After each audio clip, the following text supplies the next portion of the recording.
speak through him, Father God. Teach through him, Father God. Let him decrease as you increase, Father God. Open our eyes, our ears, Father God, and speak to us. Lord, we love you, we honor you, and we appreciate you. In your son, Jesus' name we pray. Amen. Amen. All right. Amen. It's time to go up a notch. Oh, look, Michelle, be looking out for that mute button. We may have given up passwords, but we may have some stragglers and some hackers in there. I'm already feeling it. So, my name is Anterio Jackson. My company name is Credit Honor, and today I have a presentation where we're going to talk about the foundations of building your business credit. I know for a lot of people out there who this presentation is mainly for people that are thinking about starting a business, already currently started a side hustle or business, or already an established business, right? So I put together literally the foundation of how to build or start building business credit. It is very important. I have some different examples in the presentation that I will go over, and I think that will be very useful in the interim as we go along this presentation. So if you definitely have your notes, pen and paper ready, please be able to take notes because it is a lot of juicy information. I think you remember the material more once you write it down. So definitely at the end, if you have questions, we can definitely get those addressed and then we can have a conversation outside of the presentation. So foundations of building business credit. This is going to be the layout of the presentation. I'm going to start with, first of all, what is business credit? I'm also going to talk about the name of your business, why that is very important, as well as establishing your domain name, your website, logo, and social media pages. I'm also going to talk about, I made a mistake, what is business credit twice? So business address, what address you should have on file when you're incorporating your business, choosing the type of business entity. That's very important. Certain entities are not able to build business credit. Federal tax ID number, or what they call it, the EIN number, that will be required. I'll talk about that. Telephone services, having a specific telephone, knowing the difference between the business cell and the personal cell. And I'll give you an example of what I experienced with a business owner as it relates to them having their personal cell as their business cell. Professional email address, that's extremely important. I know for those of you out there with businesses, we use the personal emails a lot for doing business. Business licenses and permits and bonds, knowing what certifications, what licenses, what permits, and what bonds are necessary to run your business. As well as merchant account setup, point of sales, or gateway. And at the end, last week's questions, I'll answer some of them. Or actually, Michelle, what I'll do is create a PDF of the questions. That way it's in one post as opposed to making many other posts. So I'll do that. So questions will be answered in the Salem Baptist Church of Chicago's personal group, growth life group. So if you're not a member or have joined that group, please do so. That's why I send all of the resources that we're going to talk about today. The group is free and you're free to join. So for the start of the business, so we're going to talk about what is business credit. So business credit is literally similar to personal credit. The difference is you're building the business credit for the business. So it's actually a complete separate system, just as individuals have personal credit scores that are meant to present their credit worthiness. Businesses have the same business credit scores that represent the company's credit worthiness. The difference is in the scoring. I'll go over it in the later slides on what that looks like. So this is a lot of jam-packed information. Business credit simply is the ability of your business to borrow money or make business purchases on a deferred payment basis. So it's based on the company's ability to repay its creditors' obligations, right? So personal credit scores are tracked by your SSN, which is your social security number, and your business credit scores are tracked by your EIN, your employer identification number, all right? So why do you need good business credit? So good business credit shows that your business has been reliable in paying creditors, which indicates that it's a good candidate to loan money to or do business with. There's a difference between business credit and business funding. People think it's the same thing. It is not. It is a whole separate process, right? And I'll go into that as we get along the slides. Establishing business credit is definitely essential if you ever want to be able to make purchases from vendors on credit and open a business line of credit to help support your company. A lot of times, people that are in business or have side hustles, a lot of times we use our own personal cash. There's a way to leverage that and use the vendor credit to be able to make purchases and do with that information. So virtually all businesses will likely want the option of using credit at some point. You may not think it's important now, but I definitely tell you, when you want to make that purchase to get something that's going to be very beneficial to your business, you would have wished you had established some business credit. It's better to have it and not need it than to need it and not have it. All right. So as it relates to business credit, we want to look at how it's obtained. So with business credit, the business builds its own credit profile, as we talked before. With an established credit profile and score, the business will then qualify for credit. So the credit is the business name and based on the business's ability to pay, not the business owners, right? So you're not the one personally liable. It is the business name that is liable, that entity. Since the business qualifies for the credit, in some cases, there is no personal credit check required from the business owner.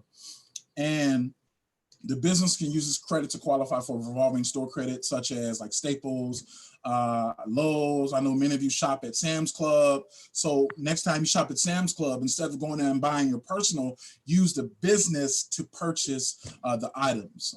Even if it is for a personal purchase, definitely use a business, because there's a lot of good things that can come from that. And I'll go into like the rewards and ways to build credit throughout the vendors.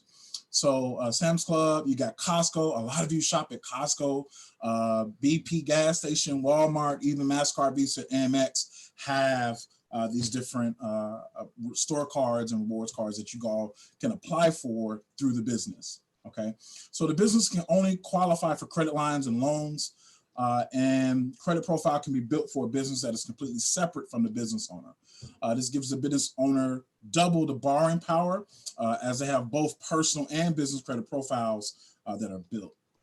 So the business credit scores are based only on whether the business pays its bills on time. That is the most important category when it comes to building business credit. The creditors want to know, if we extend you credit, can you pay us back on time and on the exact date that we give you, not after, but on the date. So a business owner can obtain credit much faster for their business credit profile versus their personal credit profile. Because you're doing commerce, we see that you're going to be making a lot more money versus having a personal. Approval limits are much higher for business accounts versus personal accounts. For those of you out there with sole proprietorships and partnerships, I go into how you're unable to not establish business credit for those entities. And per the SBA, credit limits on business cards are usually 10 to 100 times higher than consumer credit. So that's another inkling for those of you who are trying to make big purchases. Instead of sometimes using your personal credit, use the business, but make sure that you're able to pay back and meet your obligations with that creditor or that vendor, right?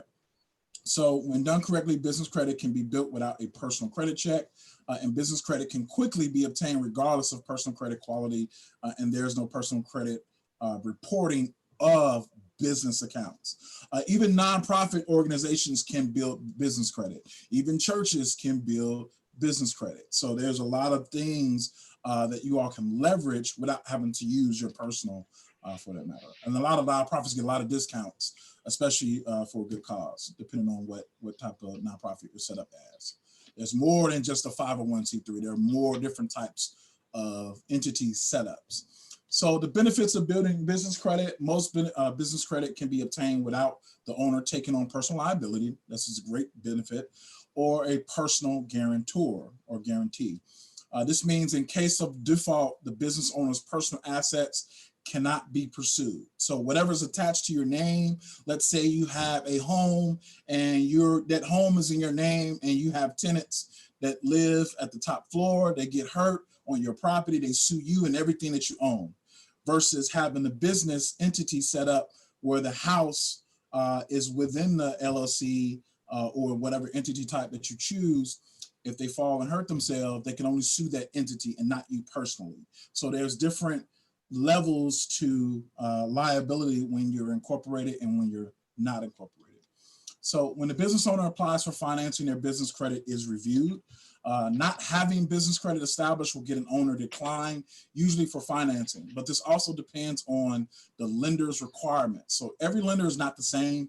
Some may look at payment history more. Some may look at what type of industry you're in, how many years you've been in business, what is your capacity of or number of employees that you have, what does your personal credit look like before we lend you any financing.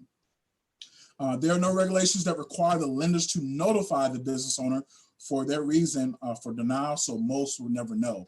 Understand that there's about 20 points of compliance that I can forward in the group. I think I'll make that into a PDF as well and forward out to the group for those that want that information.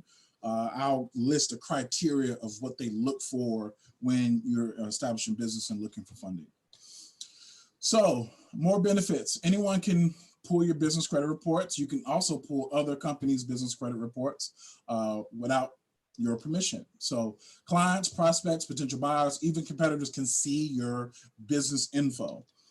This means they can see your payment history, your high credit limits, employees and revenue, past payment performance, and so much more, even down to the number of employees that you have. I already said that, but down to even yet more information or data depending on what you put out there, right?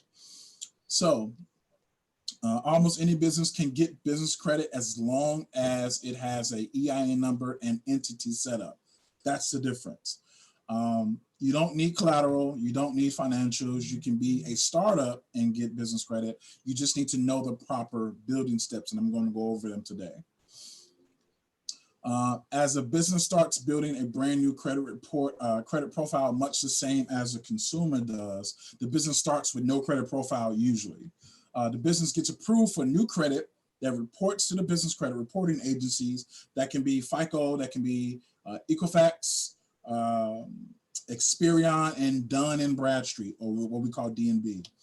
The business uses the credit and pays the bill timely. A positive business credit profile is then established. As the business continues to using the credit and paying bills on time, it will then qualify for more credit. So you reach and obtain newer levels, the more you establish a good relationship with those vendors, right? So the perception lenders, vendors, and creditors have of your business is critical to your ability to build strong business credit. So before applying for business credit, a business must ensure it meets and exceeds all lender credibility standards. Again, I'm gonna post that in the group. There are over 20 credibility points that are necessary for a business to have strong, credible foundation. The first thing we want to talk about is the business name. Oh man, this is so important. So it's important that you use your exact business legal name.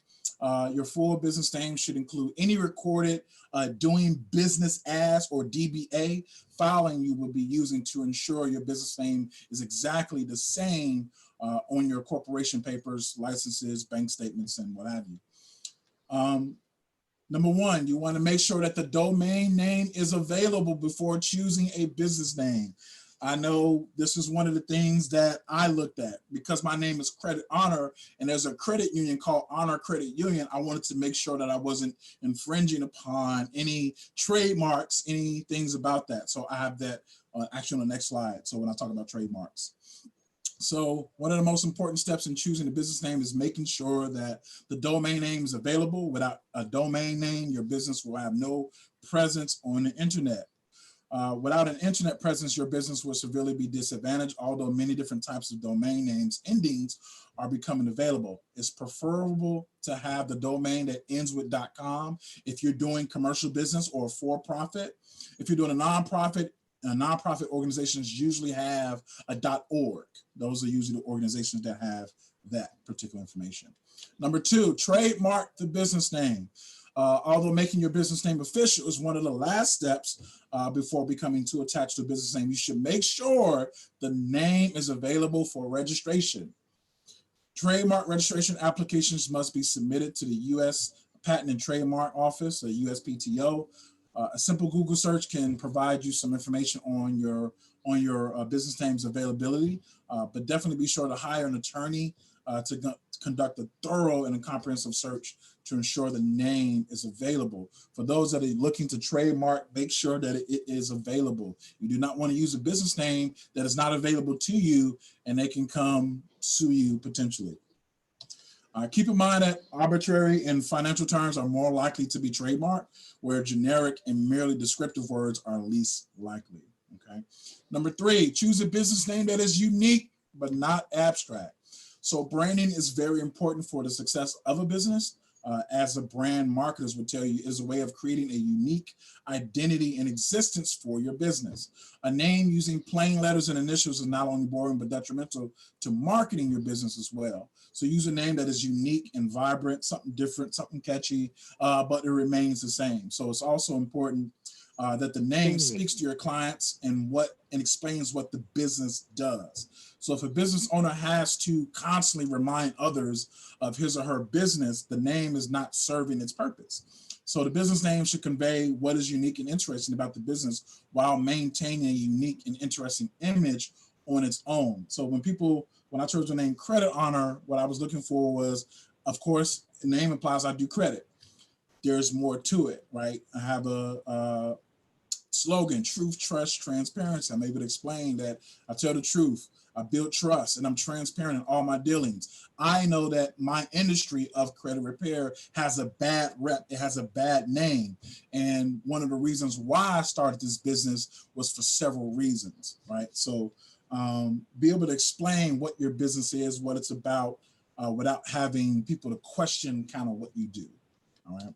Maintain your visual identity. Remember that the most people are visual people, and long and complicated business names will be hard to remember. People remember companies and brands based on something they have seen it, be it a label, a logo, even advertising campaigns. A lot of us, when we see Golden Arches, we see McDonald's, we know what it is. When we see Nike, we know the logo. When we see Starbucks coffee logo, we already know what it is. So it's about building a brand, and the logo is very important for your brand. Even though you make the brand, it's also good to have the logo to show representation for your company as well. Consider the way your business name will appear on your website, your logo, your business cards, and any other place, not just one specific area, but when your name is posted, where does that go? Who sees it, right? Be concerned about that. Lastly, avoid the play on words. Make sure not to confuse your consumers with the spelling of your business name. So most people cannot remember where their website is, help4you.com versus help4you.com. So do not become too obsessed with the wordplay. Ideally, your customers should be able to spell your business name without being told how to spell it and when they hear it, right?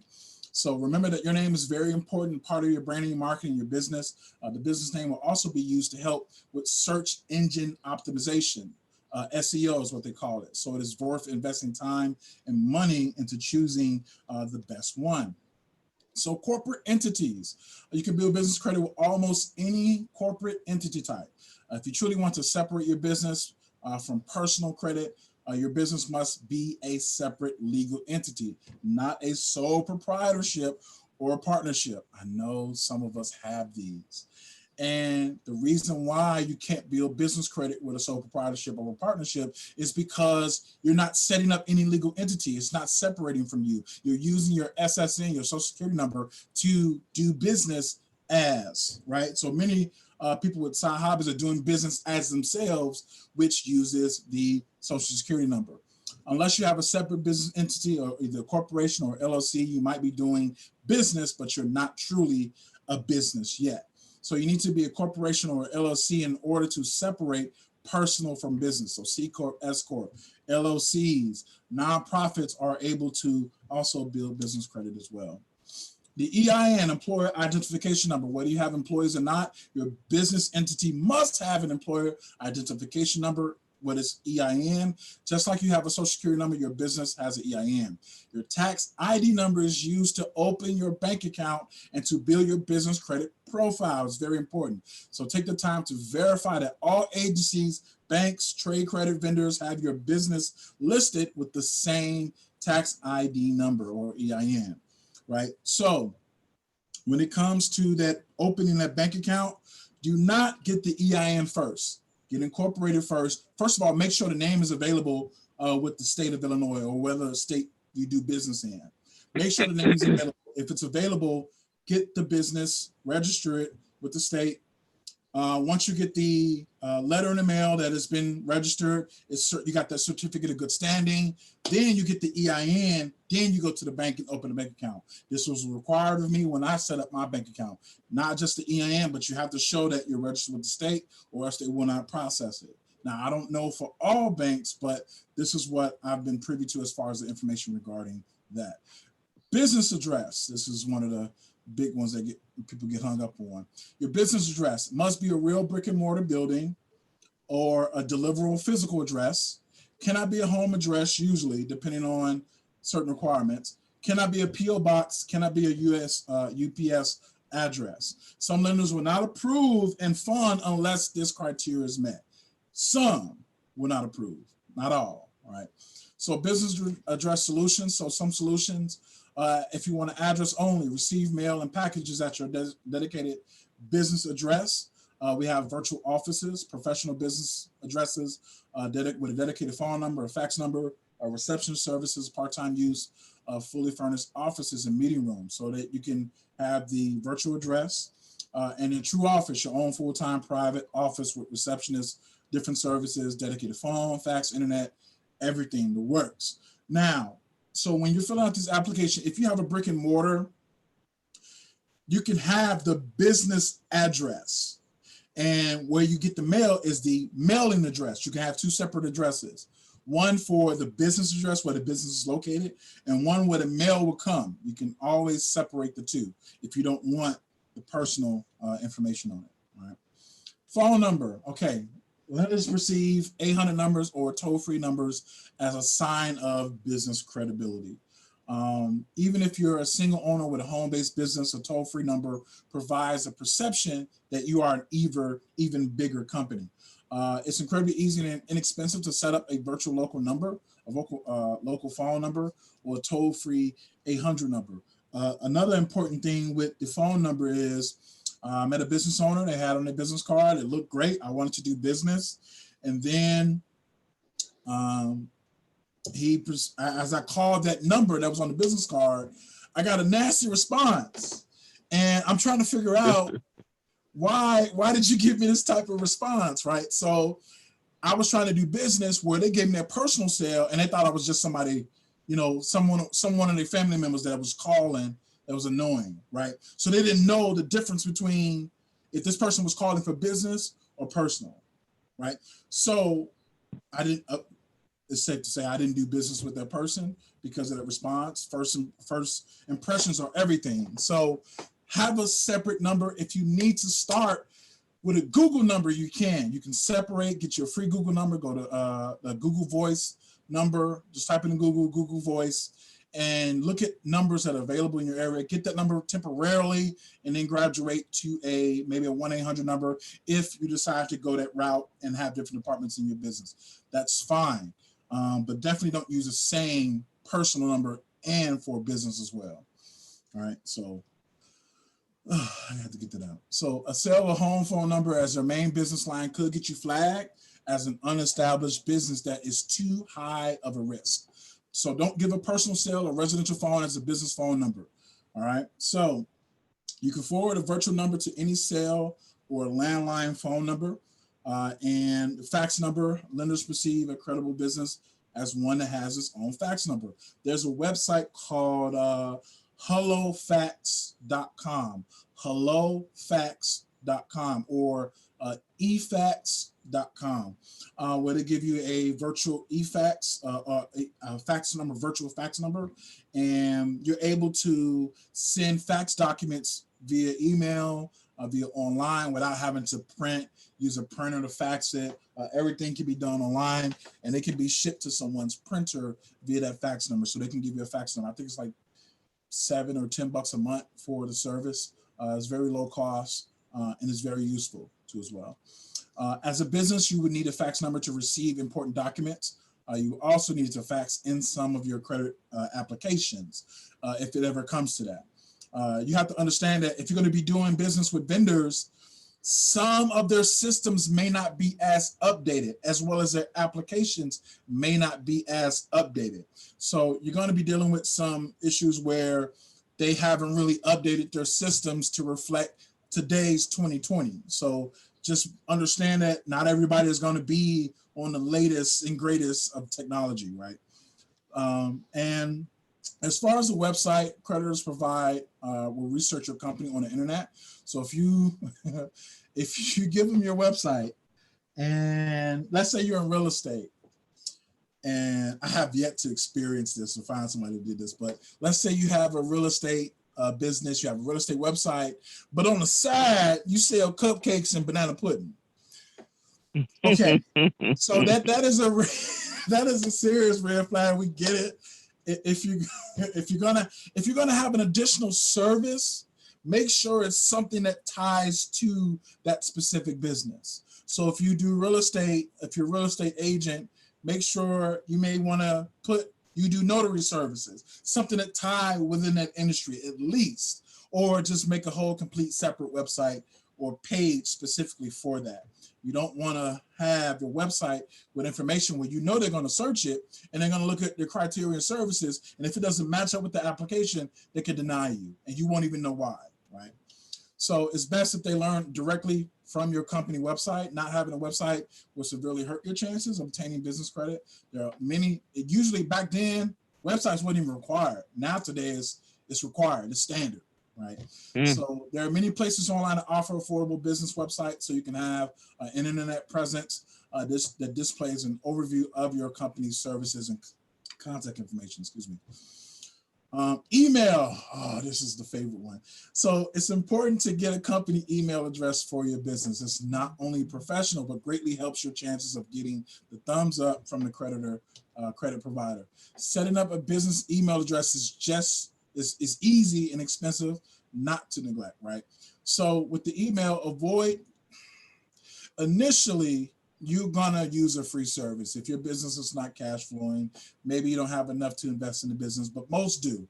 An email to invest in for G Suite, just the email is $6 a month. It's not expensive at all.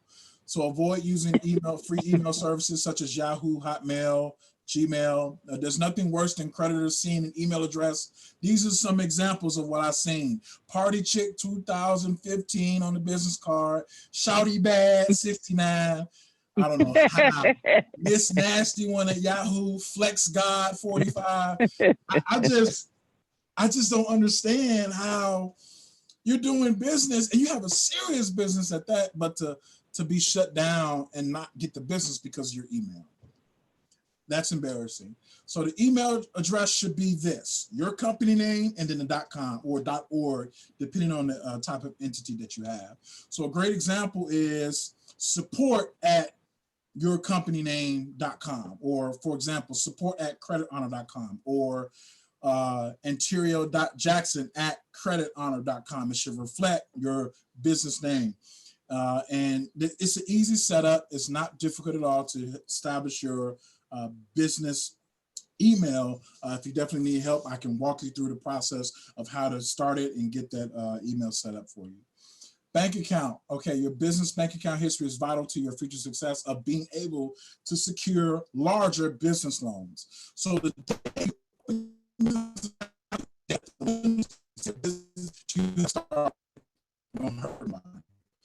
the company incorporated in 1997, and it's been almost 32 years, 33 years, and they've been in business that long, but you really haven't if you haven't set it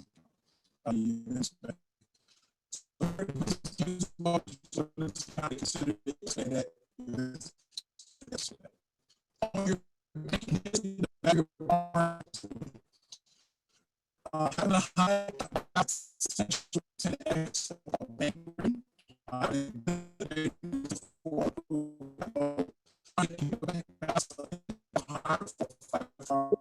Bank rating. If you're unable to do so, that's fine. But of course, we won't all be making the same money at all. We won't all be making the same money for the rest of our lives. Eventually, we're going to grow and make more. So you want to be able to have higher balances as time goes on. And some banks may charge fees. That's why they force you to have. We need $1,500 in the bank, or we're going to charge you $12 a month. Wait a minute. You keep on using my money to make more money off me by loaning it out to everyone else. Yeah.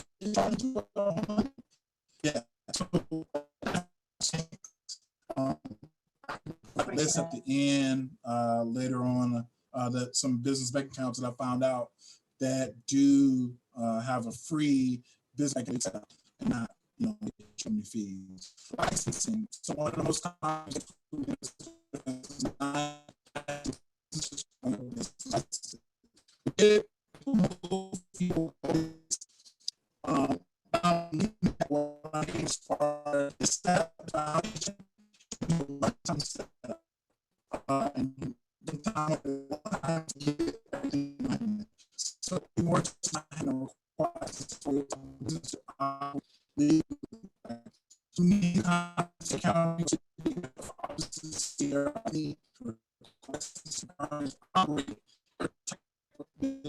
So what?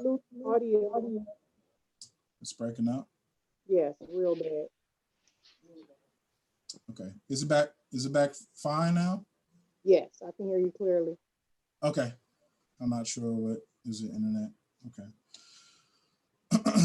As licenses, state business filing listed correctly, county license or permit filing listed correctly. You want to make sure that everything's in alignment. And if you do switch an address for the business, make sure to go back through all the places where you listed your address and just change it, right? So that you won't have mail or promotions or packages going to an address that you no longer are at anymore. I've seen people miss out on a lot of opportunities that way by not having to update their information, especially important documents such as tax information, tax return information, different checks or invoices being sent to certain addresses. So it's good to update that information periodically as often as you can if something changes. Take the time to verify the main agencies such as your state, IRS, bank, and 411 national directory. Have your business listed the same way and with your exact legal name. So the 411 National Directory is a place where businesses put their information. To my knowledge, is still free, where you post your address and it will be known nationally throughout the states. So that is very, very useful. Also take the time to ensure every bill you get, power bill, whether it be a phone bill, any landlord, etc., rent, has the business name listed correctly and comes to the business address. So merchant accounts, the setup. So there's such a thing such as POS, which stands for point of sales, or gateway. And I'll go into an example of what the two mean. So usually what a merchant account is a type of bank account that allows businesses to accept payments in multiple ways, typically debit or credit cards. A merchant account is established under an agreement between an acceptor and a merchant acquiring the bank for the settlement of payment card transactions. So here's an example. Ooh, that's bright and white. All right, so step one, to the far left, that's where we're going to start. You, the customer, you go into, let's see, you go into Harold's Chicken, and the customer pays at the payment gateway, that little swipe cash register, check register where they have. The payment gateway takes the credit card information. It goes, it sends a signal back to the customer's credit card company. Hey, your customer made a transaction. The transaction goes to the merchant's account. And then from the merchant's account, that business owner's account, it goes to their bank account. So that's how it works throughout that process. So a merchant is very important when it comes to receiving payments that way. So what's the difference between a virtual terminal and a payment gateway? So payment gateways let you accept credit card payments in person or online by transferring money between your merchant account and a payment processor through a credit card terminal or processor. A virtual terminal, sometimes referred to as the web point of sales or cloud point of sales, is software that lets you take payments from any device, desktop phone or tablet running it, which turns the device into a point of sale terminal. So you've been to a lot of vendor events where they have your cell phone and have the little stripe or the swipe device hooked to their headphone jack. That would be an example of that type of point of sales terminal. Even though it's cloud-based, internet-based, it's still a point of sale terminal to make payments through. So a merchant account setup, link, the bit.ly/paygoats form. It's a Black-owned company that I use. Excellent customer service. If you have others in mind, run it by me and I'll look to help to set it up for you if you need assistance. A business plan. For those of you who are starting businesses, you may not have the full business plan set up outright. So what I feel that over time, you'll be able to develop your business plan over time because you'll be getting more experience in your business. You'll have more to talk about. You'll be adding or changing services, maybe changing pricing, looking at the forecast of your business and being able to articulate and be able to communicate on the business plan what that looks like. So initially, a business plan, it can seem very intimidating in the initial stages. But it is definitely worth it, especially if you're looking to maybe look for funders or different vendors. Some may require that they see a sample of your business plan or your executive summary. But I do have some tools here to help you. That is the bizplantool.com and the wellsfargoworks.com website as well. These are two tools that I definitely used, especially the Wells Fargo. I definitely used them in the beginning and establish my business plan. All you have to do is go line item by line item through each category or area of the business plan and just fill out the information accordingly. Again, you won't always have the same information for the life of your business. You'll grow and you'll know more information and you'll be able to plug and play the business plan. All right, so now we get into the nitty gritty of everything. So what is a business credit score? Business credit scores are determined by the major business credit bureaus. That's Dun & Bradstreet, Equifax, and Experian. Each bureau has sort of different criteria or information they collect when determining your business credit score. So FICO also offers a credit scoring service also for small businesses as well. So Dun & Bradstreet, they generate what is called the PAYDEX score, which rates the credit worthiness of a business on a scale from 1 to 100, with 100 being the best score possible. All right. So the Dun & Bradstreet PAYDEX score is entirely based on payment history, similar to a personal credit score, as it helps creditors decide whether to loan money to the business and at what terms of the loan should be. All right. Next is Equifax. Equifax has 3 different credit scores for businesses. The business credit score, the business credit reports may include information beyond just credit accounts, such as your legal filings and your public records. The business payment index is similar to the PAYDEX score. It ranges also from 0 to 100. 0 to 100 real quick. No, okay, don't stop. That's my joke for today. Based on whether payments were made on time.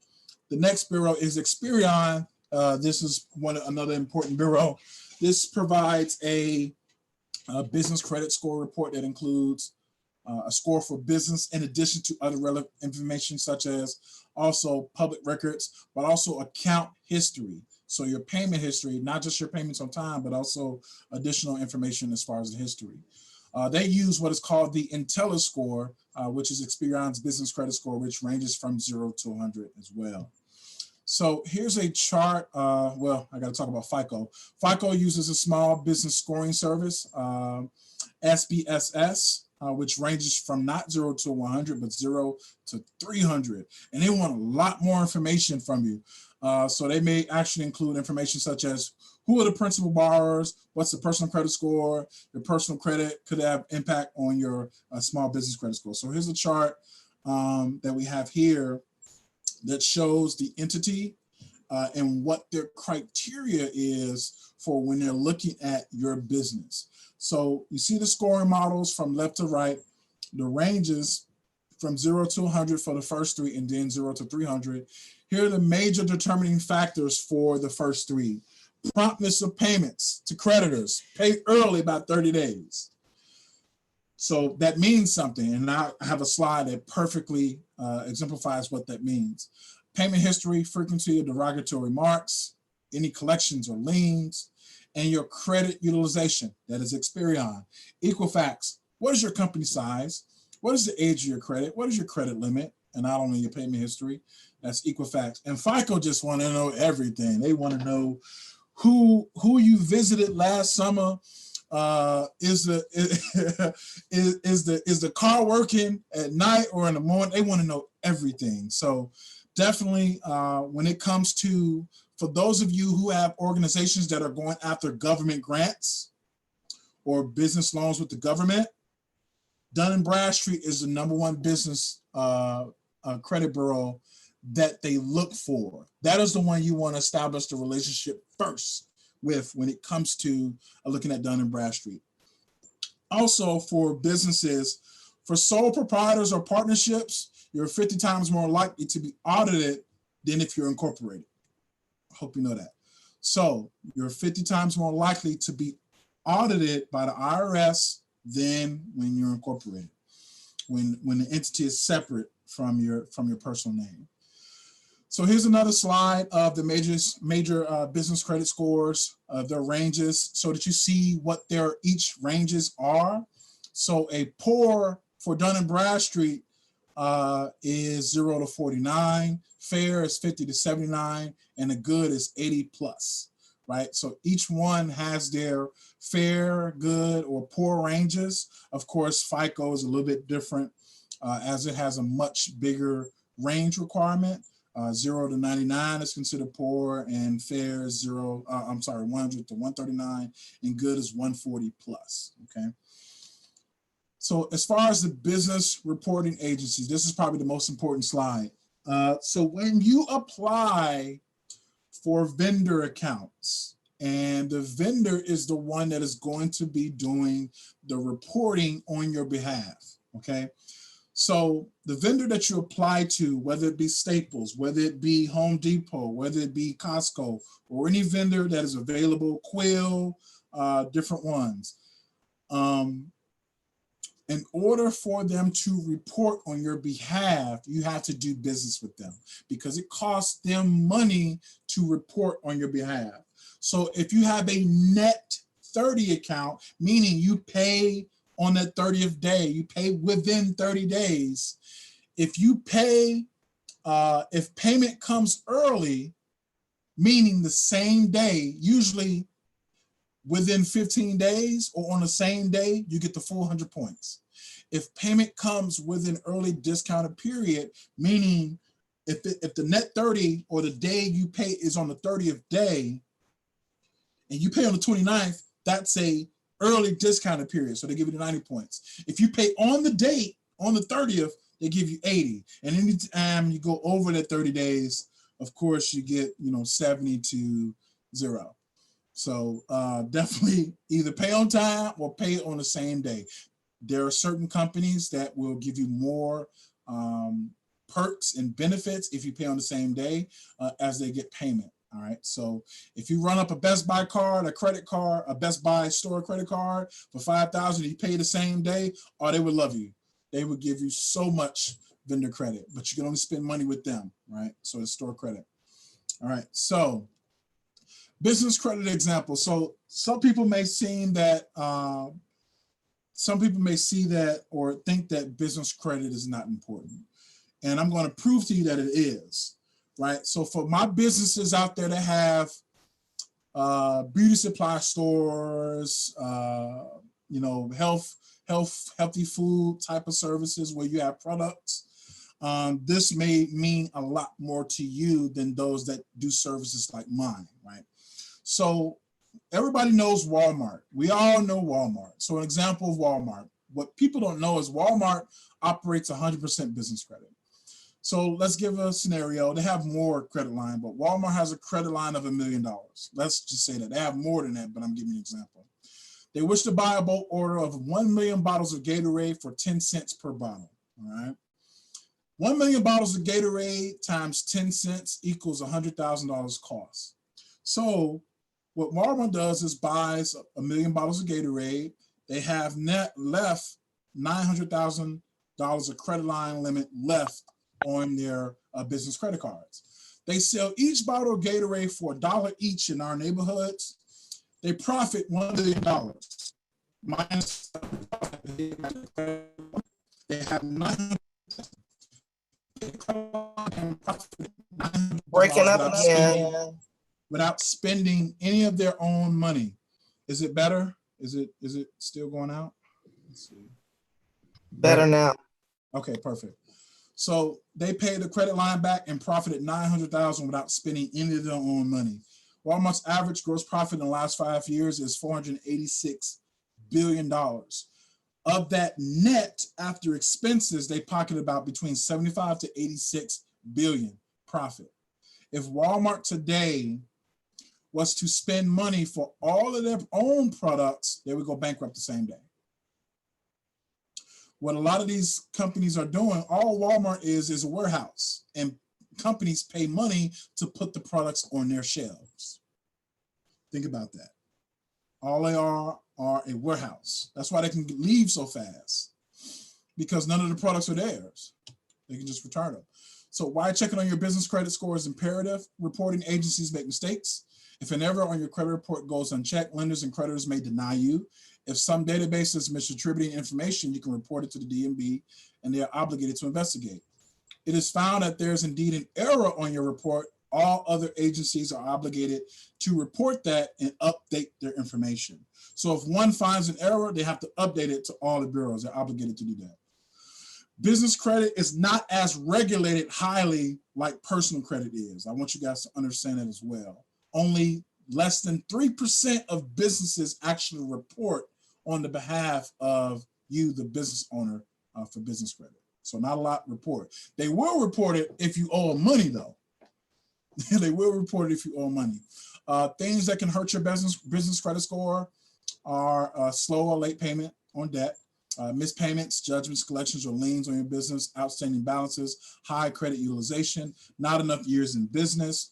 Just like personal credit reports, business credit reports can often do contain errors. It's important to regularly check your business credit report for errors that could be damaging your score. A website called nav.com, NAV.com, NAV.com is a business credit reporting site, a business credit monitoring site that shows not only your business credit profile, but also your personal simultaneously. They show them both. So you can look at your reports for both your business and your personal credit on that website as well. So what are the business trade lines? Trade lines are nothing but accounts belonging to your business. So trade lines include any business account, business loans, which are installment accounts, business credit cards, which are unsecured lines of credit or revolving credit lines, credit accounts to individual suppliers, or store cash credit, or what we call, you got installment, you got revolving, and you got open-ended account, or charge cards is what they call them, charge cards. So those are the types of accounts. So what are business trade lines? Not all vendors report payment history, payment activity. So many times businesses are required to pay Dun & Bradstreet a monthly fee to verify your business's credit history. So in addition, getting business credit usually depends more on having strong personal credit and a healthy business revenue than having a certain number of business trade lines on the file, right? You can't have 3 businesses business trade lines reported on your business credit and expect to get a $100,000 loan. It doesn't work like that. There's different criteria when you're looking for funding versus when you're building just business credit solely. All right. Vendor accounts. A vendor account is a line of credit that is extended to your business by a company who expects to be paid in net 15 or 15 within 15 days, within 30 days, within 60 or 90 days. All right. You have a purchase limit and a time frame to repay the company.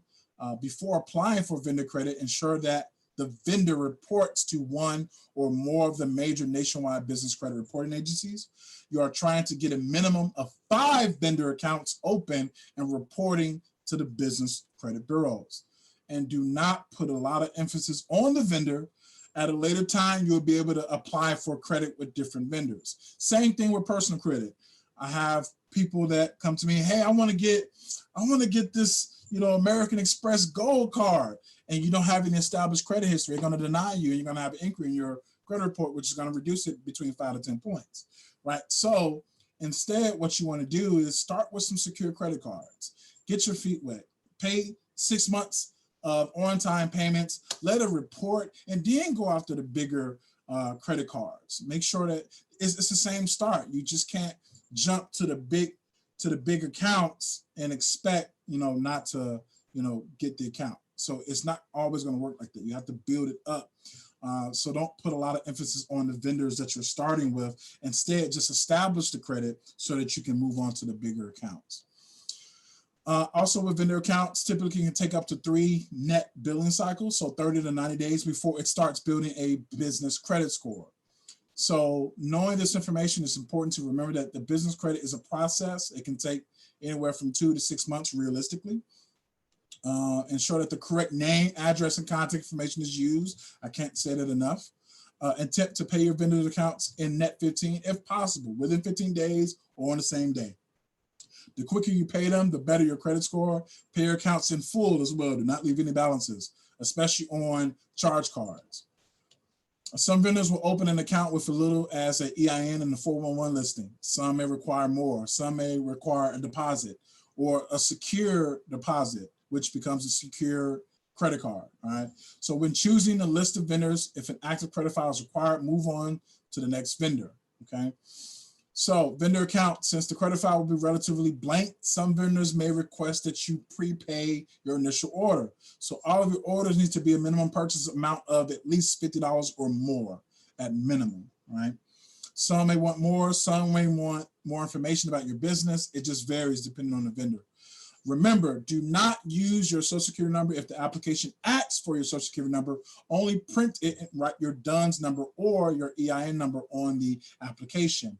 That way, because you have to realize, this is going back to my point where a lot of vendors may not update their application. So you have to really either talk to a manager and say, hey, I want to open up a vendor account, and I want to know, do you report to at least 1 or 2 or more business credit bureaus? Okay.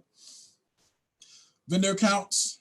Here's the level 1 vendor accounts. Definitely write this down. I gave you these are 7. I got 7 vendor accounts that you can apply for. That's Uline, that's Quill, Gimplar, Seton, Granger, HD Supply, and PrintCountry.com.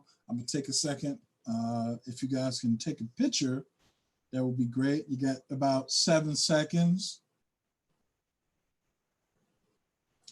Got about 4, 3, 2, 1. And as far as vendor accounts, on the previous page, they have a successful track record for approving blank business credit files, meaning you have no established business credit. You need a minimum of 5 round 1 vendor accounts. So all of the vendors on the previous page is where you should start. It doesn't matter if you need anything from the company just to get started with business credit. You just make a purchase, make sure they invoice you, then pay it off, and then they'll report on your behalf. Also, please ensure to meet the minimum requirements to avoid a decline. You want to open no more than 6 accounts per month.